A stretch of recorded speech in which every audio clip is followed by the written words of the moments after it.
Acclamons Jésus. Alléluia. Voilà, je prends ici la parole au nom du Padre pour féliciter nos épouses, nos sœurs, toutes l'AOC et principalement aussi à maman, à notre madre, la présidente. Voilà, elle fut présidente de l'AOC. On a apprécié son mandat, ses œuvres et les traces qu'elle a laissées au niveau de l'AOC. Et à toutes les femmes, bonne fête à toutes. Dites Amen. Alléluia. Le thème qui m'a été proposé est en rapport avec le thème de l'AOC national, mais c'est avec la loupe du thème du Sinaï, la loupe du fruit de l'esprit que je vais lire ce thème l'AOC. Et trois textes vont donc nous aider. Le texte de Juges, le chapitre 5, verset 7, Exode 12, 31 à 32, et Galates, le chapitre 5, le verset 22. Le thème est intitulé ainsi, AOC. Le réveil peut commencer aussi par toi. Alors, par le Saint-Esprit, lève-toi pour une EADCI plus forte, car Jésus revient.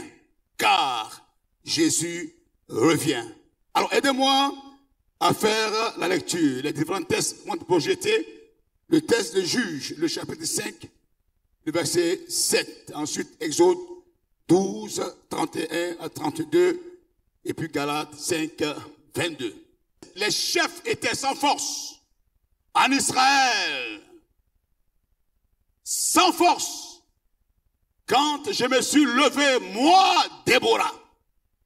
Quand je me suis levé comme une mère en Israël. Dieu fera de toi une mère dans cette génération. Amen. Il avait choisi de nouveaux dieux. Alors la guerre était aux portes. On ne voyait ni bouclier ni lance. Je 40 milliers en Israël. Mon cœur est aux chefs d'Israël, à ceux du peuple qui se sont montrés prêts à combattre. Bénissez l'Éternel. Amen. Le deuxième texte. Dans la nuit même, Pharaon appela Moïse et Aaron et leur dit, levez-vous, sortez du milieu de mon peuple. Vous et les amants d'Israël, allez, servez l'Éternel comme vous l'avez dit. Prenez vos brebis et vos bœufs comme vous l'avez dit. Allez et bénissez-moi. Les Égyptiens pressaient le peuple et avaient hâte de le renvoyer du pays, car ils disaient, nous périrons tous. Le peuple emporta sa pâte. Avant qu'elle fût levée, ils enveloppaient les pétrins dans leurs vêtements et les mirent sur leurs épaules. Dis Amen. Que Dieu nous bénisse. Veuillez vous rasseoir, chers frères et sœurs. Un thème assez éloquent. Un thème assez fort pour cette journée de l'AOC. Le thème dit, AOC, le réveil peut commencer aussi par toi. Et il y a un petit mot qui a capté mon attention. C'est ce petit mot, le mot aussi. Dans la phrase AOC, le réveil peut commencer aussi par toi. Et ce mot est porteur de leçons. Nous pouvons relever plusieurs éléments à travers ce petit mot. D'abord, ce petit mot appelle à la responsabilité individuelle. Tu es appelé. Si Dieu faisait des choses extraordinaires par des personnes ou des femmes en dehors de la Côte d'Ivoire, toi aussi, Dieu peut commencer une œuvre extraordinaire. Dis Amen. Dieu peut compter sur toi. Et Dieu peut compter sur les femmes. Deuxième signification, c'est simplement un encouragement. En disant aussi, c'est un encouragement à l'engagement. Troisièmement, quel sens peut prendre ce mot aussi, ce petit mot aussi appelle à un réveil collectif, communautaire.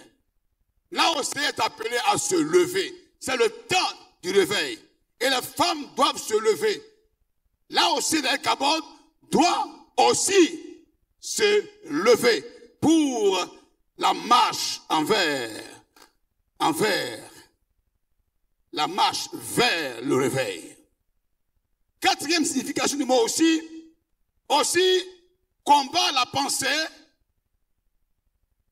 ce n'est pas mon rôle. Il y a une femme qui dit, pasteur, tu parles.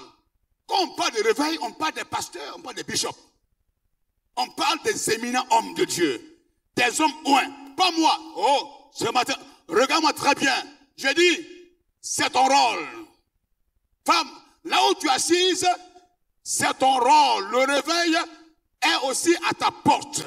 Le réveil est sur ta vie. Le réveil te concerne. Tu es concerné. Lève ta main aussi et dis, je suis concerné. Dis, je suis concerné. Dis, je suis concerné. Et pour terminer, ce petit mot appelle à une action immédiate. Ce n'est pas reporté. Ce n'est pas après. C'est maintenant. Ton réveil a sonné. Oui, ton engagement a sonné. Il ne faut pas reporter. Il faut t'engager. Il faut te lever. Alors, donnons rapidement une reformulation du sujet, parce que là, il est très long. OK? Voilà. Il est très long. Et donc, j'ai pu reformuler le sujet pour le rendre encore plus accessible. Et j'ai dit, se lever par le Saint-Esprit pour porter du fruit en attendant le retour de Jésus-Christ. Il faut se lever à travers la personne de Jésus, du Saint-Esprit, pour porter du fruit en attendant le retour de Jésus. Je l'ai dit à l'entendre mon message que j'allais aborder ce sujet-là avec l'œil de Galates, le chapitre 5, le verset 22, qui nous parle du fruit de l'esprit, les 9 saveurs, les 9 facettes de l'esprit. Mais le fruit de l'esprit, c'est l'amour, la joie, la paix, la patience, la bonté, la bénignité, la fidélité, la douceur, la tempérance. C'est pourquoi je voudrais que nous nous levions, que les femmes se lèvent par l'esprit pour porter du fruit. Le fruit est un trait caractéristique d'une femme réveillée. À quoi bon une femme qui prophétise, qui donne des pacos, une femme qui a l'œil prophétique, si elle est invivable, si elle est rancunière, une femme qui bat son mari. Ah oui, ça existe, hein? Ah oui, ça existe. Femme qui a un carrure. Faut t'asseoir là. Si tu as puni ton mari ce matin, il faut l'appeler pour dire, Marie, le pasteur me demande ce matin de te libérer. Il faut enlever la sentence. Ouvre la prison pour que ton mari sorte.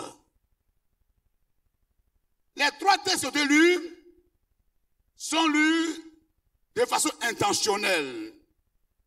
J'ai ajouté Galates 5, 22 de façon intentionnelle. Pourquoi?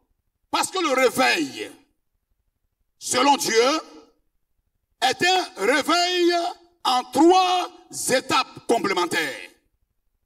Pour que Dieu envoie le réveil, 1, il faut se lever comme Déborah. Deuxièmement, il faut sortir de l'esclavage comme Israël de l'Égypte. Il faut quitter l'ancien royaume, l'ancien maître et sortir enfin de produire du fruit. Quand on sort, il faut que le fruit soit palpable. Dis Amen. Alléluia. Le réveil commence par une personne, une femme réveillée. Une femme qui est en contact avec la vie de l'esprit. Qui se manifeste par des œuvres de libération, de délivrance. Qui se confirme par la transformation intérieure. C'est là le sujet de la semaine 2 du Sinaï 2025. Dieu peut faire des choses extraordinaires à travers toi. Mais est-ce que ton cœur est guéri? Est-ce que tu manifestes les fruits de l'amour, les fruits de l'esprit? Chères sœurs, écoutez-moi très bien ce matin. J'aimerais vous dire que Dieu n'a jamais commencé un réveil sans quelqu'un. Sans quelqu'un qui se lève. Si tu restes assise, si tu restes passive, si tu es indifférente, le réveil ne peut pas venir. Le texte lu de Juges 5, verset 7, nous parle d'une femme. Là où les hommes étaient sans force, à une période de démission totale. Cette femme pouvait te dire, je vais aussi suivre l'élan des hommes, de l'atmosphère. Mais elle a refusé de rester assise. Elle s'est levée. Quand une femme se lève, c'est la clé d'un changement spirituel. Quand une femme se lève, c'est la clé d'un changement familial. Quand une femme se lève, c'est la clé d'un changement communautaire. Par ton réveil, ta famille peut recevoir le réveil. Dieu cherche des femmes. Et Déborah s'est levée. Israël a été sauvé. Israël s'est levé. L'esclavage a pris fin. Et aujourd'hui, toi aussi, lève-toi. Car Jésus revient. Jésus revient. Ce thème, je l'aborde simplement pour plusieurs raisons, mais juste donner une seule raison. La raison principale qui me pousse à aborder ce sujet et qui m'a permis d'accepter que ce thème soit traité par moi, c'est que l'Église et la société ont besoin de femmes debout, éveillées, transformées, visibles, agissantes. Vous ne devez plus rester derrière vos maris à la cuisine. Ce n'est pas ta place à la cuisine simplement. C'est vrai, la cuisine, c'est ton champ d'action. Mais après la cuisine, tu fais quoi? Frère, ne cachez pas vos épouses. Ne tuez pas l'onction sur vos épouses. J'ai failli commettre une erreur grave dans mon parcours de ministère. Quand j'ai commencé à voir le potentiel que ma femme avait, depuis l'âge de 16 ans, elle chantait déjà. Et des gens venaient à l'église à cause de sa voix. Il y a même eu un jeune homme qui s'est converti à cause de sa voix. Alors derrière la voix, il cherchait autre chose. Il a vite fait de se répartir. Donc la voix était comme un appât. Il est venu, et après il voulait autre chose. Mais il a été distrait. C'est pour dire qu'elle a reçu un don particulier dans ce domaine-là. Ce don qu'elle a reçu, a entré à l'école pastorale, ce don-là a été révélé, et c'est ainsi que le docteur Yanchou, qui nous a délivré dans la gloire, voyant le ministère, lui a dit, ma fille, tu as un don. Aujourd'hui, je t'établis comme chantre sur l'institut. Tu vas apprendre les chants aux étudiants. Et chaque matin, elle venait pour les chants à l'institut. Elle chantait. On sort de l'école, à Dero, je lui dis, bon voilà, on suis un missionnaire, alors enterre ton don. Il faut l'enterrer, ne chante plus, parce qu'il y a beaucoup à faire. Mes frères et sœurs, j'ai failli commettre une erreur grave. Dieu s'est révélé à moi, il m'a dit non, mon serviteur. Regarde la chambre haute. Quelles étaient les personnes à la chambre haute? Et je dis, Saint-Esprit, il y avait des hommes et des femmes. Il dit, voilà. L'onction qui est descendue est tombée sur les apôtres et aussi sur les femmes.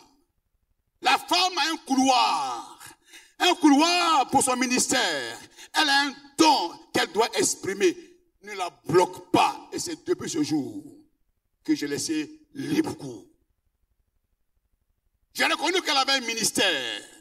Même si ce n'est pas un ministère, un don pour prêcher, mais elle avait un ministère, un sacerdoce.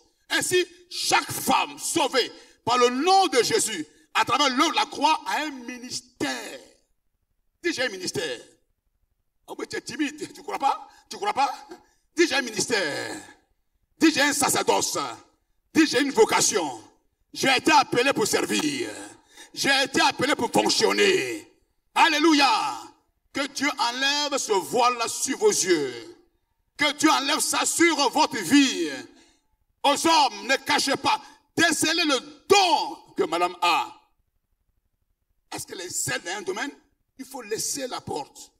Alors, ce matin, mon but est de permettre aux femmes de sortir d'elles-mêmes, de se lever, d'être éveillées, de ne pas rester derrière les bagages, derrière le rideau, mais affirme ton ministère dans le respect du ministère don. La femme travaille à l'ombre de son mari, dans les traces de son mari. Pas pour dire aux femmes ce matin de venir s'imposer aux hommes, non.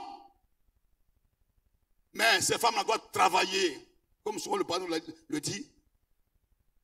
Mon épouse travaille dans l'ombre de mon ministère.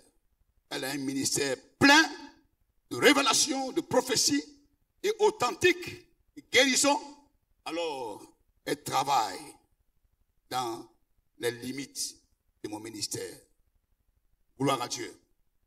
La question est de savoir comment vraiment attendre un réveil si nous restons assis, chercheurs.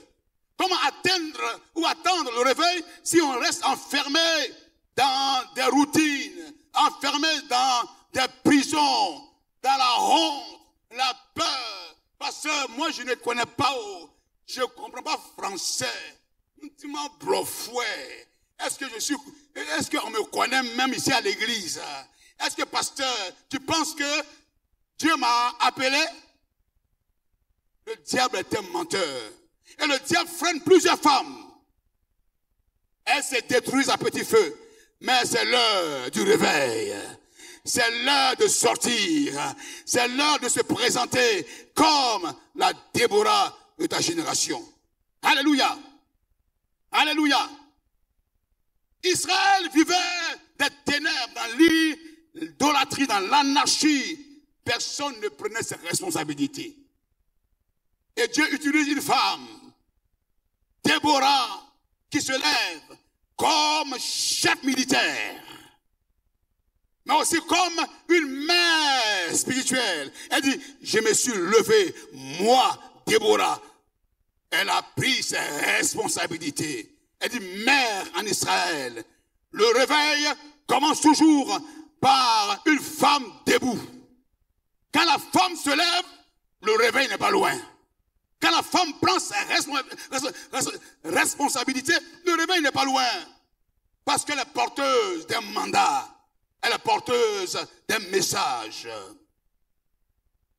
Pharaon, face au peuple de Dieu, après plusieurs avertissements, il va donner ordre à Israël de sortir. Il dit, levez-vous, sortez, allez servir l'Éternel. Prenez tout. Partez. Je ne peux plus vous contenir, car je vois le feu. Je vois le jugement sur ma maison. Sortez. À cause de vous, je n'ai pas la paix. Et Israël est sorti en triomphe. Ce matin, tu sortiras de façon triomphale. Les prisons, les cachots, les limitations, les injures. On t'a dit, tu n'as rien, tu ne vaux rien, tu n'as pas de ministère, tu ne sais pas chanter, tu ne sais pas prêcher, tu ne sais pas diriger, tu ne sais pas. Ma soeur, il faut condamner, il faut briser ces paroles de limitation. Tu as un dépôt en toi. Tu es appelé à servir le Seigneur. Que Dieu t'utilise là où tu es, dans le département. Tu sais jouer un instrument? Chante! Chante! Chante! Loue Dieu! Je suis venu dire à Osée, vous ne devez plus rester assise, à contempler, à regarder les faiblesses qu'on vous attribue, les prisons dans lesquelles on vous met, c'est l'heure de la délivrance. Tu es libéré comme Déborah. Prends tes responsabilités. Et j'aimerais dire que premièrement, pour que le réveil arrive, il faut te lever. Dis je me lève. Dis je me lève comme Déborah pour prendre responsabilité. Déborah se lève. Elle se lève comme engagement spirituel et elle est juge en Israël. Elle exerce un ministère d'autorité. Car le texte dit ceci, elle jugeait Israël sous un palmier lieu de rassemblement. Juge, chapitre 4, verset 4. Elle jugeait. Elle jugeait. Elle assumait une responsabilité publique. Elle s'est levée par un service quotidien. Toujours elle était là. Elle aurait pu dire, je suis une femme. Là où les hommes ont failli, est-ce qu'une femme peut faire quelque chose? Qu'est-ce qu'une femme? J'aimerais saluer toutes les femmes ce matin. Toutes les mamans ce matin. Y a-t-il des mamans qui sont là ce matin? Des mamans qui sont là? Tenez-vous debout. J'aimerais vous saluer. En vous saluant, je salue ma mère, Joshua Takere Suzanne. Suzuki. Tenez-vous debout. Je vous salue, maman. Oui, on l'appelle Suzuki. Suzuki, Suzanne. Non, acclamez très fort le Seigneur Jésus-Christ pour ses mamans. Il y a eu des enfants qui ont été abandonnés, jetés par des parents irresponsables. Et c'est des mamans, des femmes, Déborah, qui prennent leur responsabilité. Des hommes qui ont abandonné, qui ont démissionné, et des femmes prennent la relève. Ce matin, il y a des femmes ici, des femmes Déborah, qui n'ont pas voulu que la famille se renverse, que l'enfant soit abandonné, que l'enfant soit éjecté. Mais elle a pris ses responsabilités. Et aujourd'hui, c'est par ta vente de galettes, ton petit commerce, que l'enfant aujourd'hui est à l'université. Cet enfant-là, il sera pour toi un arbre. Un arbre avec des fruits. Tu ne manqueras de rien. Dieu va ouvrir la porte. Il va aller de gloire en gloire. La femme prend ses responsabilités. L'enfant, on ne le confie pas à un homme. Tu le confies à un homme, il abandonne. Puis une autre. Mais confier un enfant à une mère, comme une mère poule, elle couvre, elle protège, elle sécurise, elle donne du lait. Des femmes responsables. Je vous salue. Je vous salue. Des femmes Déborah. Des femmes victorieuses qui prennent leurs responsabilités. Cette année, c'est la responsabilité, l'engagement. Là où les hommes démissionnent, là où ta famille démissionne, prends tes responsabilités. Tu as un rôle à jouer. Déborah était une femme au service, une prophétesse. Elle avait l'œil prophétique, une femme proactive. Elle pense à un champ, elle acquiert. Une femme qui ne se laisse pas dominer. Une femme qui se lève de bon matin et elle entreprend. Sa maison est couverte. Sa famille crie alléluia. Les femmes, je vous dis, elles sont extraordinaires. Oui. Je ne sais pas s'il y a un homme ici qui est d'accord ici avec moi, qui est d'accord ce matin avec moi. Mon épouse a fait 2 ou 3 jours à Soubré. Elle est venue à la maison, elle n'a pas reconnu la maison. Nous, on n'a pas le temps. Je n'ai pas le temps. Remballer, me courber comme ça. Bon, il sur le lit. Bon, chaque homme a ses forces. Mais vraiment, pour faire lit là, vraiment. Oh, c'est simple, hein? Mais je n'ai pas l'onction. Mais une femme qui, elle arrive de Zoubré. À peine elle a dormi dans le car. Elle arrive. Mais pourquoi la manière comme ça? Elle va balayer, elle va nettoyer. Elle rentre dans la chambre, dans la douche. Mais pourquoi c'est comme ça? Maman Gra, que Dieu te bénisse. Bonne fête à toi. Alléluia. Alléluia. Elle commence à parler depuis la chambre, la douche, jusqu'au portail. Ah, mais s'il n'y a pas de femme dans ta maison, tu es foutu, mon ami. Ah non, c'est vrai, hein, ça c'est une réalité. Et les choses, elles sont outillées. Dieu les a taillées à la dimension de l'œuvre. Et si même tu veux, tu l'abandonnes, elle prend sa responsabilité. Et la femme, elle prend des épaulettes. Elle est générale dans sa maison. Là où les hommes ont démissionné, je vois des femmes qui sont des généraux. Je vois des généraux ce matin. Que Dieu vous bénisse, alléluia. Oui, une femme prophétesse qui a l'œil, qui scrute, qui lit dans les regards de ses enfants. Quand les enfants ont faim, déjà elle donne quelque chose aux enfants. Alléluia. Elle est une femme qui prend le courage dans un contexte d'oppression. Une femme qui collabore. Une femme qui collabore avec les autres. Le texte que j'ai lu nous parle de Barak. Déborah dit à Barak, prends tes responsabilités. Mais l'homme dit non. Dans cette mission, il faut que toi, Déborah, tu sois avec moi. D'abord, elle a tendu la perche. Vous savez, je voulais demander à nos sœurs qui sont là, ne travaillez jamais seuls. Demandez le couvert de vos maris. Demandez la permission de l'homme. Bien que tu sois capable de faire toutes choses, mais il te faut l'humilité.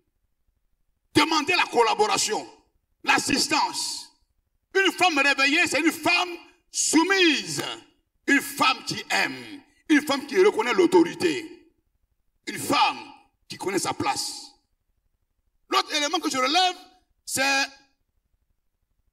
la prière qu'elle formule. L'intercession fervente. Mais surtout, la louange qu'elle donne à Dieu. Alors, après la victoire, elle a célébré la puissance de Dieu dans un cantique en Juge 5. Et elle bénit le Seigneur. Elle dit, bénissez le Seigneur. Elle reconnaît que Dieu est tout pour elle. Y a-t-il ce matin des femmes qui veulent bénir le Seigneur pour remercier le Seigneur pour ce qu'il a fait dans leur vie? Oui, AOC, le réveil commence par toi. Le réveil est sur ta vie. Le réveil est en marche sur ta vie. Mais pour se lever, il faut d'abord sortir des chaînes. Pour se lever, il faut sortir des chaînes. Comme Naomi.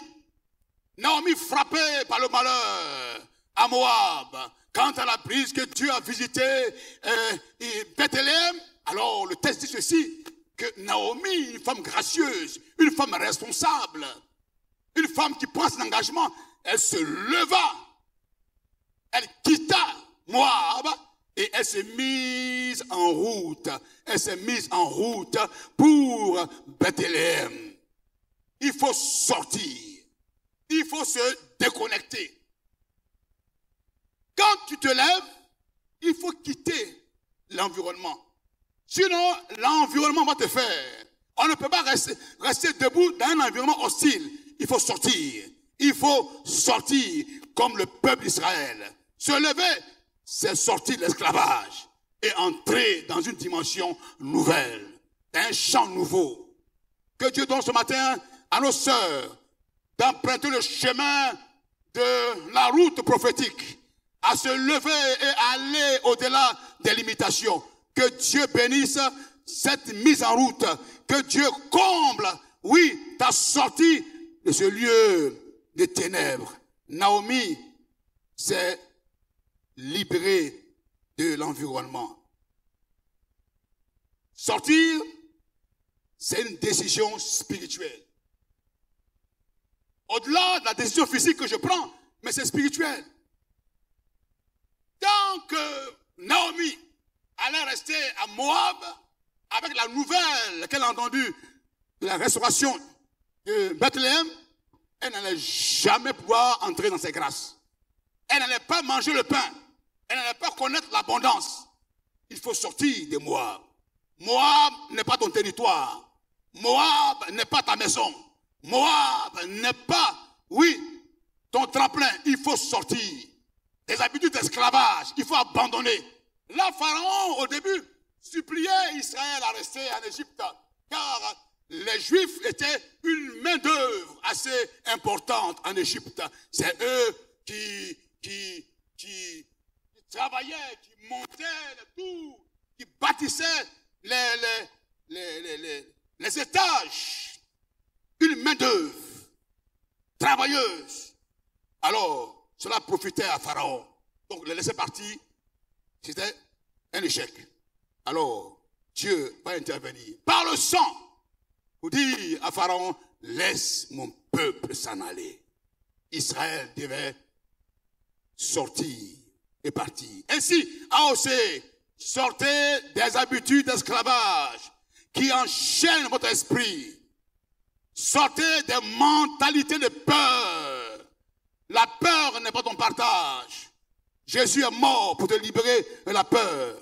Sortez des sécurités, de fausses sécurités. Il faut sortir. Si une chose ne t'arrange pas, il faut l'abandonner. Il faut t'engager sur la route que Dieu a pour toi. Moïse a dû quitter sa position privilégiée pour l'Égypte. Parce que Dieu avait donné à Moïse une destinée claire. Il allait être le libérateur. Même si, au début, tout semblait difficile. Mais Moïse était appelé à l'excellence, à la délivrance du peuple d'Israël. Oui, chers frères et sœurs, là où il n'y a pas abandon, là où il n'y a pas sorti, il y a conformisme. Ne vous conformez pas au siècle présent, mais soyez transformés par le renouvellement de l'intelligence. Il faut que AOC, nos sœurs, sortent de l'esclavage pour entrer dans une nouvelle dimension de foi. Il faut sortir. Dis je sors. Dis je sors de la peur. Je sors du silence. Je sors de la jalousie. Je sors des querelles. Je sors l'amertume. Ne restez pas toujours paralysé par l'amertume, toujours se plaignant. Il y a des femmes qui se plaignent toujours. Elles se plaignent. Je ne suis pas capable, je ne peux pas le faire, je suis limité, je n'ai pas d'argent. Mais vous constatez que de plus en plus, Dieu utilise les femmes dans notre mouvement évangélique. Parce que lorsque les hommes démissionnent, Dieu se tourne vers des femmes, des plus faibles. Si vous vous taisez, des pierres embrasées vont crier. Acceptez la nouveauté. Marchez par la foi, chasseur. Même si le chemin est incertain, lève-toi, marche. Lève-toi, marche. Quitte ta position de confort. Parce que Dieu a le meilleur pour toi. Dieu a une grande destinée pour toi. Israël l'a expérimenté. Dieu l'a envoyé quelque part à Canaan. Ta maison, ce n'est pas l'Égypte. Il faut qu'il y ait sorti. Rupture totale. Mais comment savoir si tu es vraiment réveillé? Tu sors. Mais comment Dieu, quel élément distinctif que Dieu va appliquer pour dire que tu es réveillé? Si tu es levé comme Déborah, si tu es sorti comme Israël est sorti et que tu es en route pour une vie de réveil, de manifestation de l'esprit, alors comment Dieu peut te juger? L'élément distinctif, c'est la vie intérieure. Et c'est là que je voudrais atterrir. On a vécu une semaine extraordinaire. Et je pourrais dire, c'est une semaine stratégique, une semaine importante, qui était un passage obligé pour tous les cinéticiens. La semaine 2, Dieu nous a parlé. Et l'apôtre Paul, dans Galates 5, nous parle d'abord des fruits, des œuvres de la chair. Dans Galates 16, il parle des œuvres de la chair. Il parle de la jalousie, il parle de la magie, il parle de la sorcellerie, il parle des inimitiés, il parle de l'implicité, de l'adultère, et bien de choses. Mais il oppose à cette vie charnelle-là, aux œuvres de la chair, il oppose la vie par l'esprit. Pour vaincre les œuvres de la chair, il faut le fruit de l'esprit. C'est l'amour manifesté qui éteint les grandes eaux. Là où les hommes ne sentent pas l'amour, ils voient la haine, toi, apporte l'amour. Là où les hommes se plaignent, toi, femme, apporte la joie. Des femmes souriantes, dont la joie ne dépend pas des circonstances. Son mari a l'argent, son mari n'a pas d'argent, une femme joyeuse. Et je vois de telles femmes ce matin dans ce temple de El Kabod. Des femmes souriantes, des femmes, quand le diable les voit, il ne comprend pas. Il envoie les difficultés, elles résistent. Il envoie l'abondance, elles résistent. Il trouble le ciel, elles résistent. Des femmes comme des arbres plantés près des courants d'eau, qui donnent son fruit en sa saison. Tu ne sécheras pas. Parce que tu es planté en Christ. Et ce qui fait la beauté d'un arbre, c'est la qualité du sol sur lequel il est. Notre sol, c'est le Saint-Esprit. Nos racines pénètrent le sol. Et puis, dans le sol, l'eau qui est importante pour la croissance de la plante. C'est pourquoi l'apôtre Paul tient à cet élément important. Le fruit de l'esprit, c'est l'amour. Une femme qui est aimée, elle chante, elle danse. Le samedi, j'étais là le samedi au module 1 et j'ai parlé du lien entre les différentes facettes du fruit de l'esprit, depuis l'amour jusqu'à la maîtrise de soi. L'amour qui initie, qui ouvre le chemin du fruit de l'esprit, et la maîtrise de soi qui vient pour apporter comme un régime. Vous dites, c'est le sommet de ce qui a commencé. Et tellement une sœur qui est là ce matin, tellement elle a bu le message, et tellement son mari a bu le message, il a mis la parole en application. La femme est venue au module de 6h à 8h. Elle dit, pasteur, donne-moi le micro, je vais chanter. Elle a pris le micro, elle a commencé à chanter. Une femme était dégagée. Quand un homme fait un travail de fond, quand un homme libère le fruit de l'esprit, qui aime sa femme, qui donne la joie à sa femme, et qui apporte la paix. Un homme qui se maîtrise, durant tu dis pourquoi? Oui, la femme n'attend que ça, c'est tout. C'est pas de l'argent. Là où il y a l'amour, la joie n'est pas loin. Essaie, faut essayer. Regarde ta femme avec des yeux d'amour. Elle va commencer à rire. Quand il y a l'amour, il y a la joie. Et là où il y a la joie, ça l'appelle la tranquillité. Les palabres disparaissent. Les rancœurs, il y a 1 semaine, 2 semaines, 3 semaines, disparaissent. Charlie, il n'est pas là? Vous qui êtes nouveau, il faut sourire un peu à ta femme. Voilà. C'est comme ça. Il y a une connexion. Donnons l'amour et nous verrons un changement profond dans nos foyers. Femme AOC, en 16 jours de l'AOC, Dieu t'appelle au réveil. Quand un cœur est disposé, le feu ne peut que descendre facilement. Quand le terrain est dégagé, l'esprit descend. Le problème, c'est le cœur. Des cœurs fermés, des cœurs bloqués, qui ne refusent de pardonner. Ce matin, que Dieu te donne la maîtrise de soi. Que Dieu te donne la patience envers ton mari. Que Dieu te donne la joie. Que Dieu te donne un cœur bienveillant. Pardonne. Un cœur qui a un bon caractère. Et ce cœur qui est dégagé ne peut être que le terrain du Saint-Esprit. Vous recevez une puissance. Celle du Saint-Esprit suivra sur vous. et vous serez mes témoins. L'onction va descendre ce matin sur des cœurs ouverts, les cœurs des femmes qui souffrent maintenant. Il faut accepter de pardonner. Ne laisse pas ce problème te chagriner, te tuer et t'enlever ta joie. Il faut ouvrir ton cœur à l'Esprit de Dieu et demander à Dieu, Seigneur, remplis-moi, baptise-moi de feu.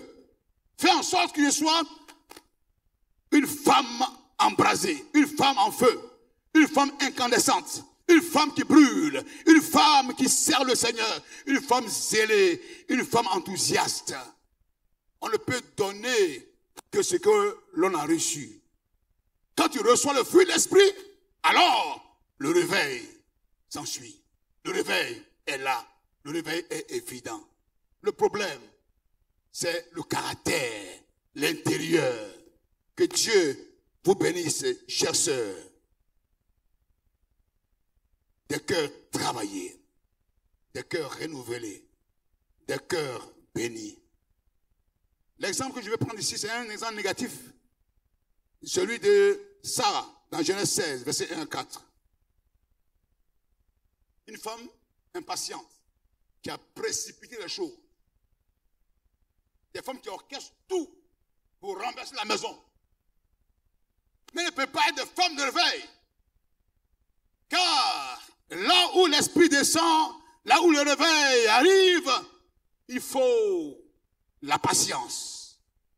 L'absence de paix intérieure l'a poussée à agir selon la chair et non selon l'esprit. Elle a ouvert sa maison à une autre femme qui est entrée. Aujourd'hui, nous en souffrons tous. Il y a des erreurs qu'il ne faut jamais commettre. Mes sœurs, veillez à ne pas glisser dans votre maison les œufs, la chair, qui peuvent causer des dommages terribles dans votre vie.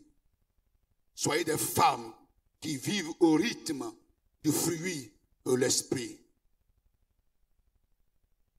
Le réveil, tant entendu, est un réveil qui vient après une transformation totale. Le cœur transformé, le comportement transformé. Et quand le cœur est transformé, quand le réveil arrive, l'amour est là. La vraie patience est là. Le vrai amour est là. Les enfants sont heureux. La famille s'élargit. C'est la joie. Et c'est une famille qui voit des choses extraordinaires. La femme vertueuse, nous dit Proverbe 31, verset 10 à 31, elle bâtit sa maison avec sagesse. Amour, il y a un équilibre, il y a le respect. Elle est comme une femme, source de paix. Une femme qui inspire les autres. C'est une femme de l'esprit. Une femme qui donne envie aux autres d'être mariée. Je termine pour dire ceci, qu'à l'instar de Déborah, Dieu cherche des femmes responsables, des femmes de prière, des femmes qui intercèdent, des femmes qui prient, des femmes qui donnent, qui ouvrent la maison et qui ouvrent la maison aux orphelins, des femmes hospitalières, des femmes qui jouent leur rôle en tant que femmes à la maison. Parce que Dieu veut baptiser, il veut remplir, il veut déverser l'onction sur les familles. Donc Dieu cherche une femme. Y a-t-il une femme ce matin qui est disponible à l'action de l'Esprit de Dieu? Oui. Que Dieu te visite ce matin, qui te touche et que tu deviennes cette lumière dans ta famille, dans ta maison, dans ton église. Le réveil, c'est maintenant. Le réveil commence par toi. Le réveil, c'est toi qui peux le vivre à travers une vie transformée, un cœur transformé, terreau, la manifestation du Saint-Esprit. Lève-toi en ta maison. Lève-toi dans ton église. Lève-toi dans ton quartier. Lève-toi en ta génération. Car Jésus revient. Christ qui vient, viendra prendre une église sanctifiée, pure, une église réveillée. Une église qui met au centre de sa vie, une femme qui met au centre de sa vie les éléments ou les facettes et les saveurs du fruit de l'esprit. Ainsi, femme, AOC, le Saint-Esprit te dit aujourd'hui, oui, le réveil, c'est maintenant. Prends ta responsabilité et réponds à l'appel pour recevoir de Dieu l'onction qu'il faut. Amen. Amen. Amen. Amen. Merci d'avoir été avec nous aujourd'hui. Si ce message vous a encouragé et fait du bien, n'hésitez pas à le partager autour de vous. On se retrouve très bientôt pour un nouveau moment autour de la parole. Restez connectés, restez bénis.